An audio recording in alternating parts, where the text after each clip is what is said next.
What's up guys, Technical Stinkers here, checking in on our little 3D print operation for today. So if you're unfamiliar or new to the channel, I own a small business, but I got interested in 3D printing, so I'm learning about 3D printers, got some here in my house, trying to set it up, get sales going, sort of this small side hustle sort of thing, startup, just doing it here kind of low and slow and learning about it through the process. So be sure to subscribe to the channel, follow along with me. It's just exhibition, just for a good time.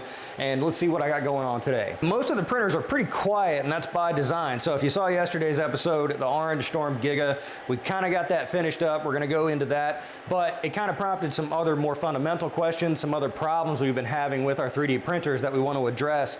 And so I need to keep some of them off because I'm gonna be making some changes here. Got a lot of prints off the plate, so we're gonna look at those.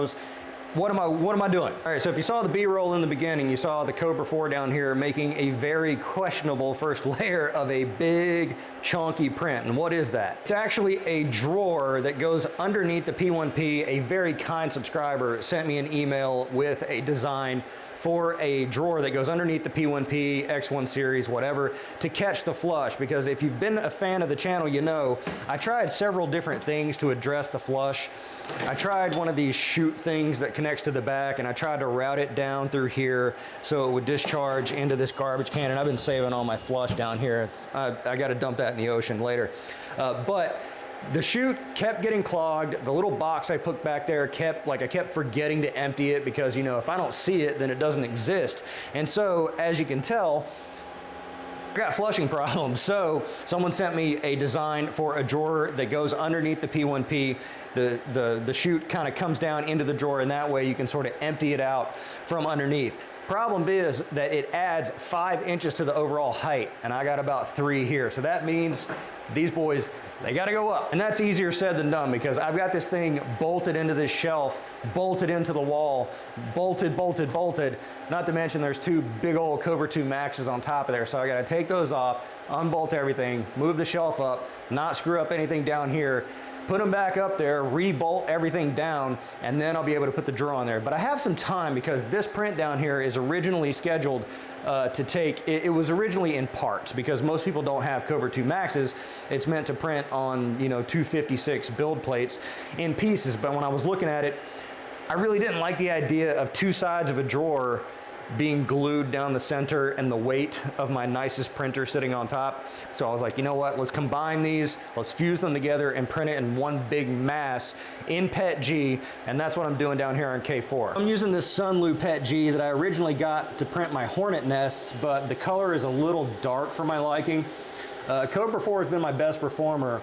So I threw it on here. It's an 80-degree bed, a 245, I think. And I'm running it a little fast because I'm not running anything else. So I'm running it about like 120 millimeters. That temperature should be okay. This little questionable, I do have a small amount of brim on here, but it's really once this second layer goes down that I start making my judgments, and it's looking crispy clean so far. So we're gonna let that run, but again, that's gonna take 2 days. And 2 days should be plenty of time for me to kind of get everything else ready. It's just I worry about dropping stuff down in there while I'm doing all this other stuff up here. But you know, that's the name of the game. We live on the edge. Living on the edge. So for the Giga, I think I actually have some phone video to like work in here somehow. Let's do that. Got this bracket in place. This is the one for the other side, but I'm gonna have to make some adjustments because I didn't account for the connection here or the kill switch. So I think I'm just gonna take some cutters and like cut this out to size, place that in, and this should hold the plexi in place. And then for the top, I was thinking just some kind of like bracket that snaps on. All right, so I got my little makeshift brackets on there. I've got the pane in place. And so as you can see, I didn't want a door because I don't really have that much clearance, and the weight of the door on hinges was kind of like giving me some agita. So what I did was I just took this here, it's loose. It's just a loose pane of plexi, cut it to size, left a gap here for the screen, and I've got my brackets down here. So when I get this print started and I'm satisfied with everything, I'll just take it, put it in my little lip here, and then I lean it against here. And then I have very simply designed these brackets that clipped onto the frame. It's just literally a square with a hole cut out so it could clip on with a little protrusion down here. Slide these down and that will keep it from falling outward. I put this little third one here to keep it from falling in because there's nothing keeping it from going this way over here because I have this hole for the screen. Made the hole a little big for the screen, a little fudge on the measurement there, but that's the Giga. I mean, you can't really tell there's an enclosure on it, you know, from a distance or just glancing at it, but you know, plexi here, plexi here, plexi here. It's good. Next step's gonna be, what do I print on the Giga? I was talking about doing another T-Rex head, but UJoy Bio has been kind of back and forth on, like I was talking about like getting some filament from them as like a promotional thing. And I was like, hey, why don't you sponsor a print? Like instead of sending me 2 rolls of filament, send me 10 and I'll print something enormous and I'll be like, brought to you by UJoy Bio. And then I can sell it for a whole bunch of money. So still working on the details of that. So I'm not exactly sure what I want to do with this. You know, now that I'm thinking about it, I'm looking at this Cobra printing in PETG that's supposed to take 2 days. I'm wondering if I could throw PETG in this thing and print that thing in a smaller amount of time. Maybe I'll run it through the slicer and see. I'm a little apprehensive about trying out a new filament, you know, PETG on there. Right off the rip, but I'll certainly be taking a look at that. But as of right now, I'm not sure I want to get anything printing on it until I have this addressed. But you know, hey, it's how these things work. I'll be like, I'm not going to do this, and then 10 minutes later, I change my mind and do it. And then in an episode after this one, it's like, oh yeah, I did this completely different thing than I said I was going to do. That's just the name of the game. All right, and so what else we got going on? Well, we got a plate off our A1 of the new character model, the dark digital model. Kind of these are the lower section of her legs, the sock. Came out crispy clean, but when you have like, you know, 2 contrasting colors like that, I think it's always gonna end up looking pretty good. Maybe we'll focus one day. So those for the dark digital model, which I did get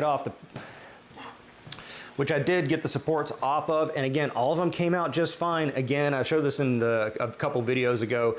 It's very layer liney, but overall looking great. Now, we did the lower section, we did 2 attempts at that on the P1P. Both failed. One with bed adhesion, not sure what's going on there. I just need to clean the bed, I suppose. But then the second one, about halfway up, a layer shift on the P1P of all things. So I'm not sure if it was just something to do with the anti-vibration feet or something. The print didn't stop for any particular reason, but I did get a layer shift. So I do have to restart that. But overall, this part, the sockers, it came with a little kind of a base here for it, and then the teddy bear will have to do that too. So a lot of different parts for this model coming together. Overall, it's not too much filament, but I'm thinking like this is kind of like SFW versus NSFW. So I think maybe there's a little more appeal. It's kind of like in the gaming sort of thing, gaming waifu sort of thing. So maybe there'll be some more interest there. I went ahead and did 4 of them so I can put them on the Etsy and just kind of throw it out there and see what sticks. All right, and so 3 of the, I guess I just need the horns now, parts of the rhino head came off. These are the ones I did on the Cobra in parts, and this is what I hope to do on the Giga scaled up to life size. So overall, this is pretty big already, and this came off the Cobra.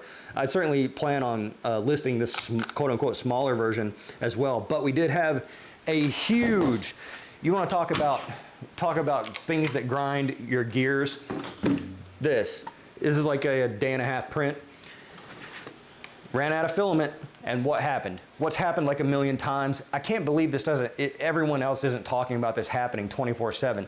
The filament ran out, and the little barb on the end that keeps it stuck on the spool, did it get stuck again? I told you to clip it off the middle of the spool. Well, no, it came off the spool, but came off, got caught on the print head, and that is enough to keep it from pushing through. So it's like I need to tighten the extruder gear down on K1 because it didn't have enough force to pull it in, which I can't believe. But where did it fail? Where do you think it failed? The most infuriating point for a print to fail.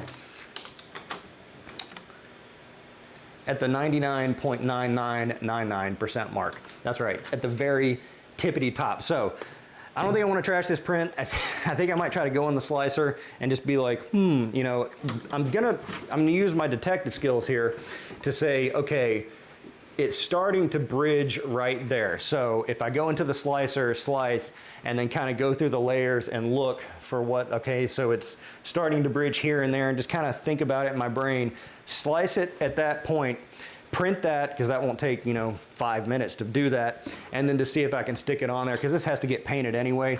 Hopefully that works. Did normal supports on here too. They're a little, like that was easy to remove, but like this part here, where the ear is connected to this, came off pretty good over here. A little stuck, but you know, that can peel off, but this one's really on there, and kind of like, maybe I should go ahead and rip this off first to see if I ruin the print before trying to like correct it there.